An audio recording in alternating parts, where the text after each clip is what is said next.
हरे कृष्णा। मेरा नाम पद्म कन्हई दास है। अब इस्कॉन मंदिर कठवड़ा की गौशाला में हैं। हमारे यहाँ पे लगभग 384 गाय हैं, जिनमें से 82 तो बुल्स हैं, बैल।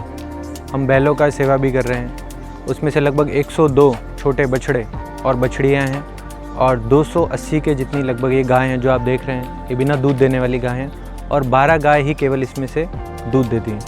अब आपके मन में सवाल होगा कि हम लोग इतनी सारी गाय का कैसे सेवा कर पाते हैं। तो हम ये सेवा कर रहे हैं कि हमारे पास लगभग 70 बीघा जितना ज़मीन है, उसमें हम खेती करते हैं, गायों के लिए घास उगाते हैं, वही हरा घास हम डालते हैं और इसी घास से और इसके अलावा लगभग बाहर से 300 से 400 मन घास रोज़ का आ रहा है, वो भी हम इनको गायों को डाल रहे हैं। इसके अलावा हरे घास के अलावा भी हम 8 से 10 किलो, गाय का नीड होता है 25 से 30 किलो जितना हरा घास और 8 से 10 किलो सूखा घास। सूखे घास का हमने अभी व्यवस्था किया है, जैसे कि अभी मूंगफली का घास का सीज़न है, सोयाबीन का सीज़न है, तो ये गाड़ी हम कंटिन्यू मंगवा रहे हैं। मूंगफली और सोयाबीन का घास हम डाल रहे हैं 8 से 10 किलो, 25 से 30 किलो हरा घास हम खिला रहे हैं। वो हमारे खेत से पूर्ति नहीं हो पाता है, क्योंकि घास को बड़ा होने के लिए 40 से 50 दिन का समय चाहिए होता है और यही घास बड़ा एक बार काटने के बाद 40 से 50 दिन तो हम बाहर से भी कंटिन्यू घास मंगवाते रहते हैं, तो ये घास आता रहता है। इस प्रकार से रोज़ हमारी गौशाला में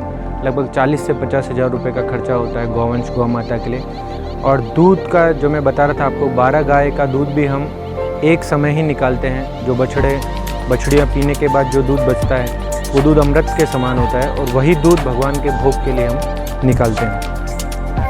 भगवान के भोग के लिए अहिंसात्मक दूध, जिसमें कोई हिंसा नहीं, ऐसा दूध हम भगवान के भोग के लिए निकालते हैं। बाकी सभी दूध केवल बछड़े और बछड़ियों के लिए। जैसा कि शास्त्रों में वर्णन है, गौ माता के अंदर देवी देवताओं का निवास होता है। गौ माता के खुर में आप देखेंगे सभी तीर्थों का निवास है और गौ माता के गोबर में लक्ष्मी जी का निवास है। इसीलिए हमें और हमारे जो इष्ट देव कृष्ण भगवान जो परम ईश्वर हैं, उनके प्रिय है गौ माता, इसलिए हम लोग गायों की सेवा कर रहे हैं यहाँ पे कठवड़ा में। हरे कृष्ण। धन्यवाद।